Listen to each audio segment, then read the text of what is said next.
kiba kitegeeza nannyini kyalo yakutegeeza. Kakati nze sina lutalo lwenwana na muto wange Kyagulanyi, tulwanira ki ekitaliiwo? Nze namubalaga ali mumanyi nedda nze namubaletera wano nedda oyinza okwagala nedda siina lutalo lwenwana naye. Olwaleero 19 January 2005 nedda tujjako wano mu January 2006 mugambe nti Mpuuga watubuulira ekituufu twakola ki twawulira. Ekisooka mbagamba ekintu kimu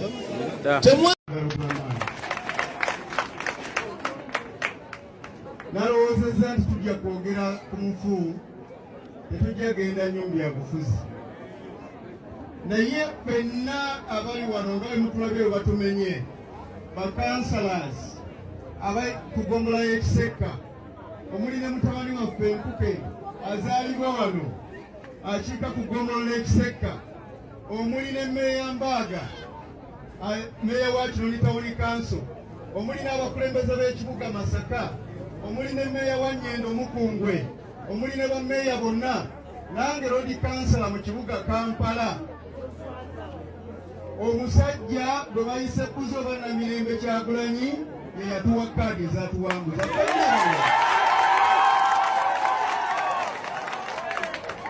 Omuntu omu yekka gwendabye wano ataafuna kaadi ya NUP ye kansala Bwankya yawangulira ku Democratic Party. Naye ffenna abasigadde wano abakiika kugomola Ekiseka, Meeya wa Kinoni, Meeya wa Nnyendo Mukungwe, ababaka ba Palamenti abali wano, bakansala b'ekibuga Masaka, Kyagulanyi yatuwa yagala tubeere bagunjufu. Omuntu bw'akuwa osiima. Sirina lutalo na mukulembeze yenna, naye nze ndi wa National Unity Platform. Njagala kubasaba Kyagulanyi amaanyi ge mwamuwa mwenna abantu b'Ekalegero, abantu b'eggombolola y'Ekiseka kuba yagiwangula ne Lwengo eno gye tulimu, amaanyi ge mwamuwa ate ge yakwatako naffe n'atuwa ne tuwangula. Kyengala okubasaba ekintu kimu ng'agenda okubeera omubaka wa Palamenti owammwe. Ekigambo kye bayita kubeera pulezidenti si kya bulijjo. Kyenva mulaba buli muntu asobola okuba pulezidenti enkonyogo nga bw'akola ki nga bw'ayagala, naye omukisa gujja lumu. Wano mu Buganda tukaayana, tukyayina omukisa omulundi omulala gutya gumu.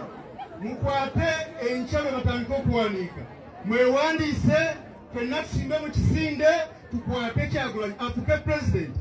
Bw'anaafuuka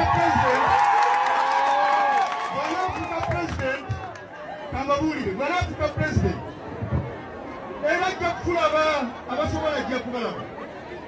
Nga bwe yalaba n'ampa kaadi n'enkulembera ekibuga Kampala nga Road Councillor.